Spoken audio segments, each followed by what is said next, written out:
Okay, welcome back to another author interview at Crystal Lake. And today our guest is JP Behrens.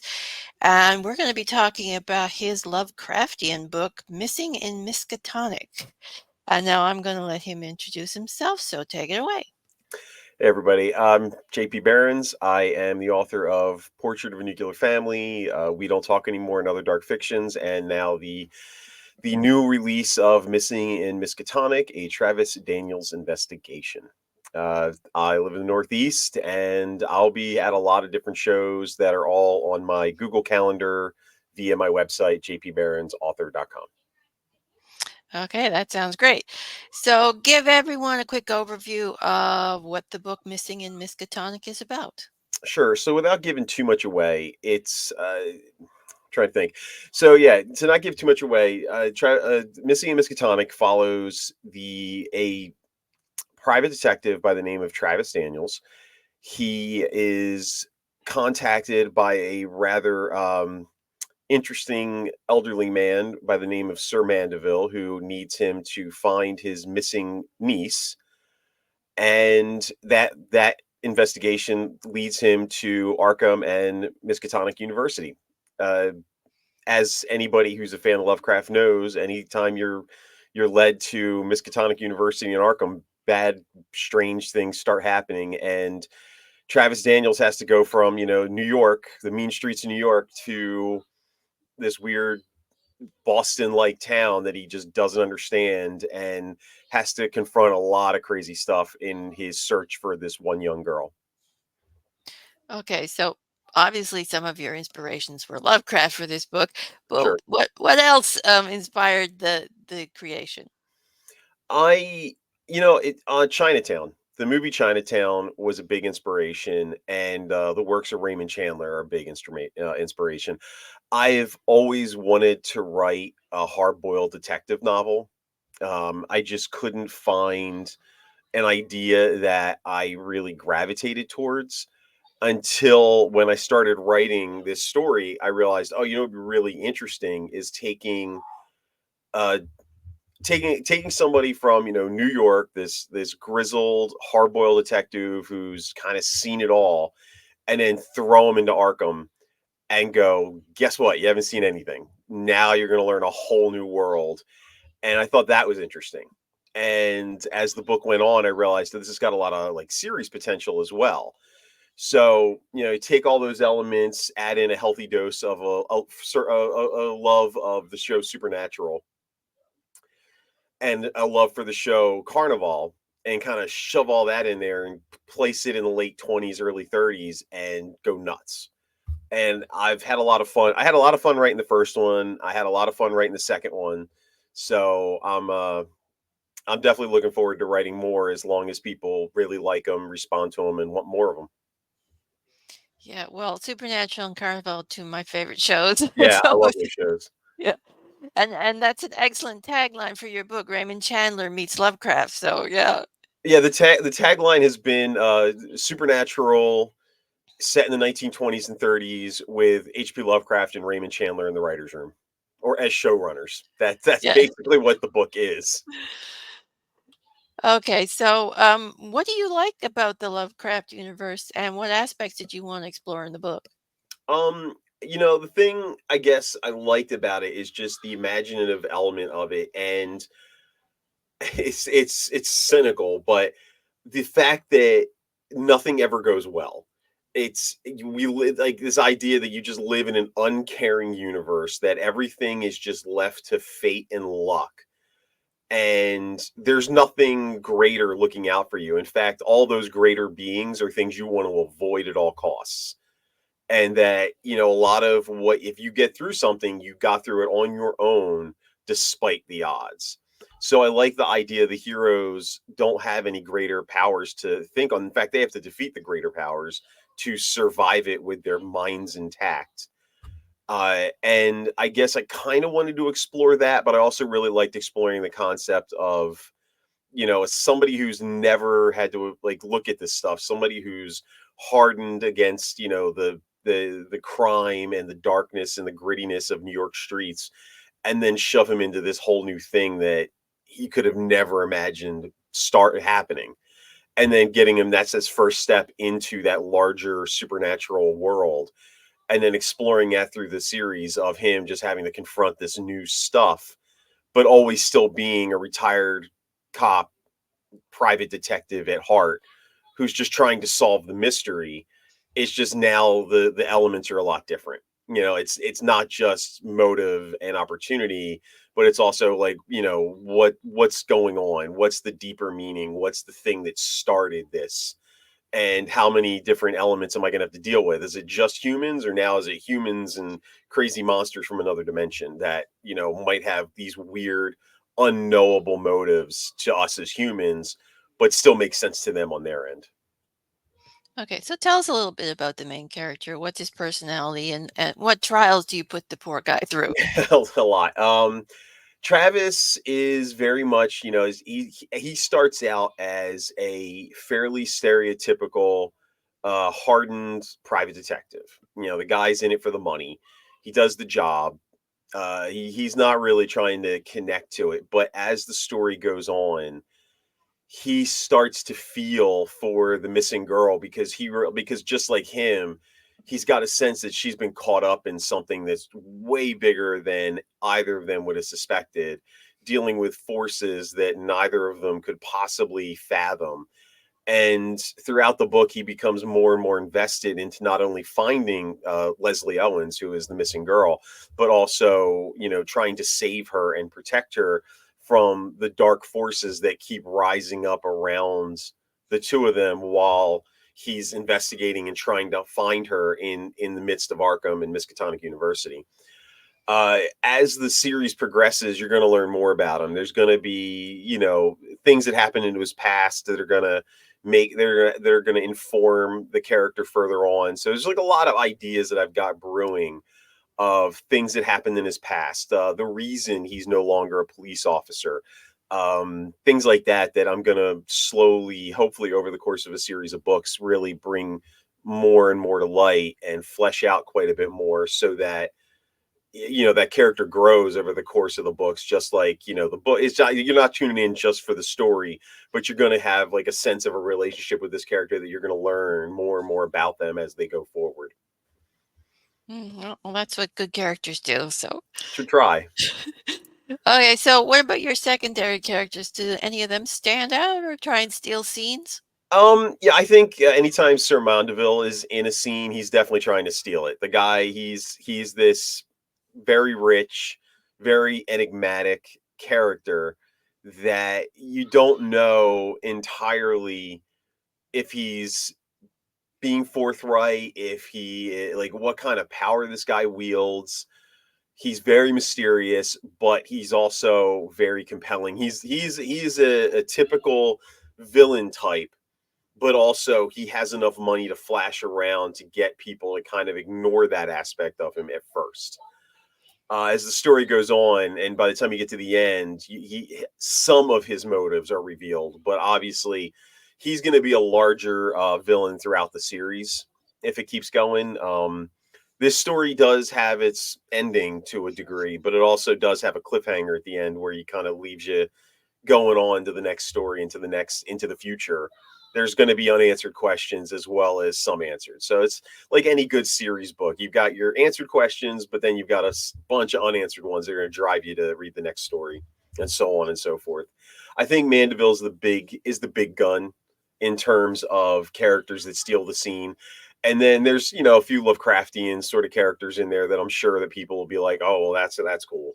And there's a lot of Easter eggs throughout the whole book. Um, a few people, I've had some beta readers pick them out, and they've nailed some really tiny ones too. So like, there's a lot of like really big Easter eggs and really really itty bitty ones. If you keep your eyes open, you'll see them that aren't just Lovecraft. It kind of spans a lot of different horror. Cool. Easter eggs are always fun. Yeah. So, what's your favorite scene without spoilers? Oh, you know what? Okay, I'm trying to think, because honestly, my favorite scene in the book that I wrote is a massive spoiler. A couple of them are massive spoilers. I like the scenes where Travis is forced to confront the reality of the unreality that he is now dealing with. There are a handful of scenes where he is face to face with just how dark everything in Arkham can be and how dangerous it can be for him.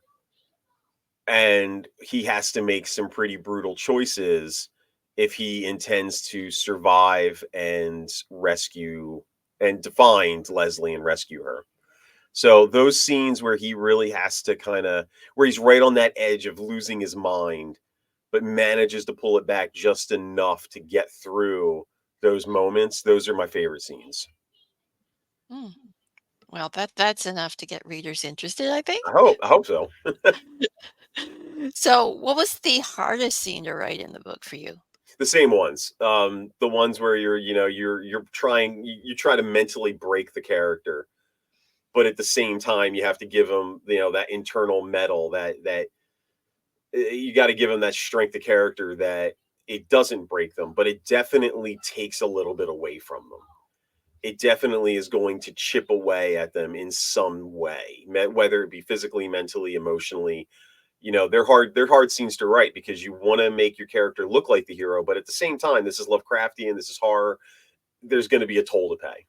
So that was those were the hard scenes to write as well, as making sure that the character uh, succeeds, but also has to pay some sort of toll in that success. He doesn't lose his mind, but he definitely loses something. Well, yeah, that's very realistic when writing a character because if you don't have consequences, what's the point? Right, exactly. So, why did you decide to write in the horror genre and write occult fiction specifically? So this is a little mercenary, but I started out writing fantasy, and then I was very poor. Like any first starting out writer, it was very bad.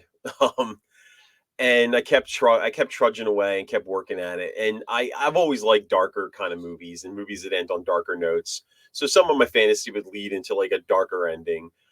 And then what happened is I went and then I wrote like a kind of like a horror story with like an alien dog. It's called Pet. It's actually in my collection. And I started fiddling with that a bit. And then I went to a convention in the Northeast called Nikon. A friend of mine, James A. Moore, had really pushed me to go. So I said, all right, fine. So I went to the show and I met some people there. And one of the publishers that happened to be at Nikon, we were chatting. I mentioned a story that I written, and he was like, "Oh, send that to me. That'd be perfect for my charity anthology." Which I said, "Okay, sure." And I sent it along. They picked it up, and I wrote another one the following year. And then they asked me to turn both of those two stories into a novel, which became Portrait. And I went, "Okay." It's just kind of it just kind of happened. That's how I ended up. And so Portrait's more of like a psychological horror, extreme psychological horror. We Don't Talk Anymore is a whole different array of short stories. You've got occult, cosmic, body horror, quiet horror, existential horror is a whole different mess of things to kind of show range. And then now I have Miskatonic, which is occult horror, but and it's more of like, I guess, a cult detective or supernatural detective story. The second book in the series is actually going to stray away a little bit from occult and head more towards like small town industrial type of horror and some and more like creature feature type of a story. So yeah, I get bored easily, so I bounce around a lot. I have a YA fantasy that I'm trying to find a publisher for right now, and I'm working on another almost like an urban fantasy, much akin to American Gods by Neil Gaiman, but um, more world hopping. And I'm working through that, and that's taken forever because I it was way too ambitious of a project for me to knock out quickly. So I've had to consign myself that this one's going to take a really long time to write, and I should probably work on something else as well if I want to actually publish anything in the next 5 years. So I'm like, I'll work on this, but I got to go work on something else. It's going to take me a little less time. I don't have a big enough name to go 5 years without a book. Yeah. Yeah, I know the feeling. I have, like, many manuscripts and several genres Yeah. in progress at the moment, so yeah. So, what do you enjoy most about writing in the horror genre? Um, I don't know if it's a genre thing specific, but I just enjoy coming up with stories. Um, Ray Bradbury said something really great was that all story is metaphor, and I like the idea of writing these stories that have, they're the entertainment value to them, but also have a deeper metaphorical meaning to them, and I like to be able to say something with that. Horror I think horror makes it a little bit easier to really just jam in conflict, because you'll have internal and external conflicts with a lot of horror stories. But at the same time, I think all writing is conflict, and in a lot of ways, all writing, even fantasy, even romantasy, even romance novels, they have some element of horror. Like the idea of genre fiction and speculative fiction always, I get it that, for bookstores they need the marketing, they need to know where to place the books, but ultimately whenever we write, writers are always putting some kind of horror element into their story. It just depends on how big it is. You're always going to have that conflict. If the villain's always going to do something villainous, and that's horror. And so and then there's always the element of fantasy, even in literary fiction, because we have to make this stuff up, and none of this is real. We're not writing true crime. So so I like the idea of just coming up with stories that hopefully speak to a much larger issue, but also happen to be interesting and entertaining as well. So, I want to write stuff that makes people think, but I want you to still be entertained by it and have fun. Okay, so what's the hardest part of writing horror fiction for you, and did any parts of the book give you trouble? Uh, I don't think any parts of this particular book, Miskatonic, didn't really give me any major problems. That actually went pretty smoothly. Uh, Portrait of a Nuclear Family gave me some issues because that put me in a really dark psychological space. And I think anytime that especially if you're writing something that's like an unreliable narrator or somebody who's losing their mind, getting into that headspace is difficult, because you have to try to, even though somebody's insane, you have to establish some sort of insane logic that the reader can follow, and that in some ways makes sense. Even if the connections are really nebulous, there's a path of decision making that you look at and go, okay, I see how they got there. It makes no sense, but I see how they got there. And getting into that headspace, putting yourself there, and coming up with that weird logic can take a toll sometimes. And it's funny because I say that I used to be very angry. I was very angry, very frustrated person. Then I wrote Portrait, and I have mellowed out completely because I put all of that anger and angst and rage into that book. And now I'm like, I'm good. I'm like very chill now after having written that. So it's going to take me a few years, I think, to build up my rage bank again to write something that crazy. But in the meantime, I'm having fun writing, still writing horror and still writing fantasy, but now, writing stuff that isn't as angsty, but still says something and still has definitely, some sort of psychological bent to it, some sort of, but also having fun with it. So, uh, yeah, I don't know. But yeah, that's like the hardest thing, is getting into the head of the characters that are just reprehensible is always difficult, because you can't just let them be reprehensible for reprehensible's sake. There needs to be a reason, because in their mind, they're the hero of the story. So you have to give them that aspect of it, even if it's only internal to them. They need to have a reason to believe that they are the hero, and that Mm, makes them a more compelling both character and villain. yeah, definitely. So, who are some of your favorite authors? Mark Twain, Ray Bradbury, uh, Neil Gaiman. Um, Trying to think. Those are the big guns. Kurt Vonnegut. Uh, there's some of the big guns in like, they're the people I go to that I'll pick up books for immediately. Sadly, three of the four of them have passed away, so it's like I'm not getting anything new from them. Jonathan Mayberry is always entertaining and fun to read.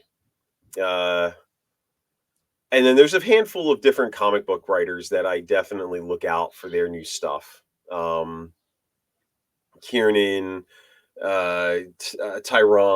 Tyrion. God, there's one author I can't think of his name off the top of my head, but he writes the comic book series Saga, and he wrote Paper Girls, and I'll read pretty much anything by him. But yeah, I bounce around a lot. Like I said, I'm all over the place. But yeah, I just picked up Reformatory by Tananarive. So I'm looking into that. I'm definitely happen. I'm looking forward to reading that. Matt Ruff. Um, Matt Ruff was a big inspiration for Miskatonic because he did Lovecraft Country, and I absolutely adore that book and Destroyer of Worlds, the second book. So I'm looking forward to a third one that he's kind of insinuated is coming. Um, but yeah, so there's a few different authors all over the place. You'd have to like look at the best way to see what authors I like is to go to my Goodreads and just look at what I five starred, and you'll see. I was like, yeah, there's definitely a theme running there. Margaret Weiss and Tracy Hickman, the people who created the duo that created Dragonlance, absolutely adore them. Um, yeah, that it's all over the place. I could go on for a while, given time. I could start just naming names for a really really long time. Sergei Lukayenko, who wrote Night Watch series, love that series. So yeah, I could keep going for a while. If you give me enough time, I'll just keep spurting out names as they pop into my head. Yeah. Okay, so tell us about some of the other books you've written. So, Portrait of a Nuclear Family is a extreme psychological horror. It is we need to talk about Kevin meets Mommy Dearest with taxidermy. It gets super dark. It follows Wanda, who discovers a pretty dark secret about her older son. The secret, in trying to keep that secret hidden so that she doesn't lose any of the she doesn't like it doesn't ruin her reputation in the neighborhood. She tries to like hide it, but that has pretty dark consequences. And through the rest of the book, while she's trying to maintain what she considers the perfect family, uh, bad things happen. It just gets dark and just it goes from worse to worse to worse to worse. Uh, and then We Don't Talk Anymore is my collection of short fiction. Like I said earlier, it's kind of a taster's platter of what I write, especially well, at least in the dark fiction area. It's got, like I said, existential horror, quiet horror, body horror, urban horror, body horror, cosmic horror, uh, all types of stuff. It's a pretty solid collection, I think, and from the people who have read it and reviewed it, I've noticed that everybody seems to have a different favorite. Like everyone loves it. Everyone's really liked the collection, but they've all had different favorites, which leads me to believe that it's a solid collection because there's no one standout story. They're all really good. And just certain people based on taste have like I like this one more than this one. Even some of the ones I wasn't sure about, I was like, oh man, I hope people like this one. And some people have come back and be like, these two are like my favorite stories. I was like, great, that's awesome. So it's been pretty interesting, like just hearing what people's favorites are because they're just nobody has come back with like a steady, this is obviously the best story in the collection. So that's been nice. And then like I Yeah. said, Miskatonic coming out, and that's it. Yeah, it's always interesting to see a reader reaction to a collection and Yeah. which ones they like, because Yeah. sometimes they like the ones you hate. So I'm just glad that nobody hates any of them, and like to point them out and be like, "This is the worst one," and everyone's like, "Yes, 100%." Everyone's like, "I've liked these three, I've liked them all, but these three stand out." And everyone else was like, "Oh yeah, they're great, but I like these three." So it's been a nice spread of favorites that I think all of the pieces are strong. At least that's my impression. Yeah. Okay. So, what's your next project? What can readers expect from you in the future? Well, I don't know. Whatever they buy. Whoever buys my next book would be great. Right now, like I said, I'm trying to get somebody to pick up my YA fantasy that's out, and I'm waiting to get. I've been submitting it to agents and publishers, and I'm waiting for somebody to hopefully say yes to it. I'm working on, like I said, I'm working on the new urban fantasy that's kind of a world hopper, and that's going to take me some time. So that's not going to come out anytime soon, I don't think. Unless I have a revelation and I just slam it out somehow. It's been a trudge because there's a lot of research involved to get all the folk tales information in and get all that accurate. Yeah. Know Next that year, feeling. yeah, next year should be next summer. We should be having number two of the Travis Daniels series out. As long as nothing happens and nothing crazy pops up, we should be good to go on that. Just it's got to go through the process with Crystal Lake and go through all the editing and every stage of that process. So I know we're aiming. I remember there was some discussion of next summer. That was the aim, was next summer. So that's the hope. And then have anything else I'm going on? Not really. Yeah, like occasionally I'll have a short story pop up someplace if I can sell one. Book wise, I am working on another novel. Like I said, I had to pick up a secondary subject, a secondary topic or project on top of the urban fantasy because, like I said, I know it's gonna take me a while to finish it, so I needed to figure something out. Oh, I have a magical realism literary book that I put out to a publisher, and hopefully that'll get picked up. And then yeah, the secondary project that I'm working on, I'm hoping to finish it before the end of the year, and I'm intending to submit that to Crystal Lake as well. So we'll see how that goes once that's finished. So right now I've got nothing that's pending officially. I've just got a lot of things out waiting to hear back. So that's always it is. It's like Yeah. Gabino said, Iglesias on like Threads and a couple other things. One of the things he said, he was like, publishing is basically just a game of waiting for things. At any given point, you're waiting for something. So I'm like, Yeah. yeah, You're you're not waiting wrong. So yeah, so waiting that's for where I'm at beta right now. readers, waiting for editors, Right. waiting for You're publishers. waiting for an acceptance or rejection. You're waiting for an editor. You're waiting for the cover. You're waiting for something. Waiting Mm, for publication day. So that's where I'm at right now. So I'm just waiting. So yeah, I got a lot of things out, and I'm just hoping that I'll get those things will turn into contracts, and then I'll have some dates, and then I can send out some information and be like, hey, new stuff's coming out. So yeah.